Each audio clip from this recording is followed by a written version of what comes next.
How you doing? Mr. DJ back on the YouTube channel, 1970s YouTube channel. I hope I could cut about 4 videos tonight, but I might not make it that far. Actually, ideally, I can't pronounce the word. Well, what I'd like to do is cut 9 or 10 videos, but that's unrealistic. Let's go ahead and get started on video number one for tonight. And outsourcing Billboard's Hot 100 December 5th, 1970. And number one, I Think I Love You by the Partridge Family. David Cassidy, who passed away just recently. That's very sad. He was only 67 years old. Do you remember David Cassidy, the long hair and the teen heartthrob back in the day? Tears of a Clown by Smokey Robinson and the Miracles at number two. A song that was recorded originally in 1966. Gypsy Woman at number three by Brian Hyland, the old Impressions record. I'll Be There by the Jackson 5 at number four. We've only just begun. The Carpenters, number five, their second top 10 hit.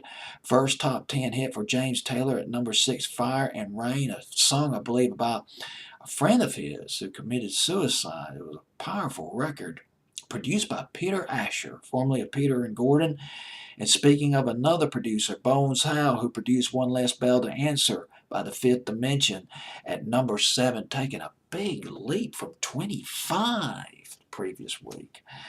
No Matter What by Badfinger at number eight, up from 24. Yes, no what that song rocked.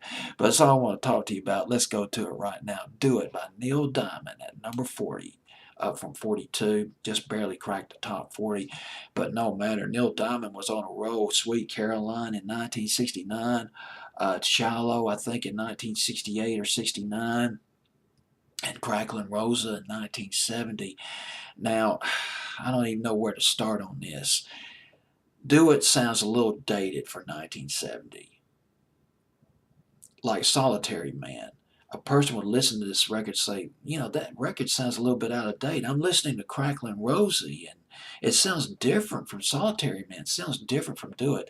That's because both of those songs were from Neil Diamond's first album, The Feel of Neil Diamond, that came out in 1966. Solitary Man was released in the spring of 1966 or early 1966, but it peaked out at number 55. This was off the Bang record label. Neil Diamond started off big on the Bang record label, but he later signed up with the Uni record label later in the 60s. And 1970, well, he was such a humongous success, had that huge hit, Cracklin' Rosie, around that time. Bang started reissuing some of his older material that Neil Diamond recorded in the mid-60s, like Solitary Man. Solitary Man did not even make top 40 in 1966, but Bang, boy, it made it up to 21, 20 on Billboard's Hot 100, around the same time as Cracklin' Rosie was on the charts. And Do It came out. Also from that same album, The Feel of Neil Diamond, produced by Ellie Greenwich and Jeff Berry. They wrote all those great girl group records. I'm sure you remember Dewad Diddy Dum, originally done by the Exciters, but later covered by Manfred Mann. Writing Chapel of Love, they wrote Be My Baby. And what was that song they did? One of my favorite girl group records, 1963, Danny Kissed Me. Yes, God, that was an awesome record. So well produced.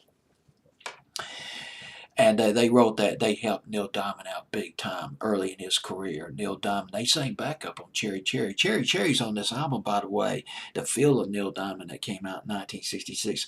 The album, The Feel of Neil Diamond, which would include the song Do It, arranged by a guy named Artie Butler. Artie Butler, who played keyboards on Shangri-La's Leader of the Pack. He arranged his first big success. I just found this out. I got to double check on this. He arranged. Remember the song Sally Go Round the Roses by the Jaynettes? Back in 1963? He arranged it and he claims that he played all the instruments on that record except for the guitar. Sally Go Round the Roses, arranged by Artie Butler, done by the Jaynettes. And he arranged the song The Boy from New York City by the Ad-Libs. Well, the bottom line is this. Major talent went into this record. You got Neil Diamond. You got the arrangement of Arthur Butler. You got the songwriting production team of Jeff Berry and Ellie Greenwich. I mean, what could go wrong?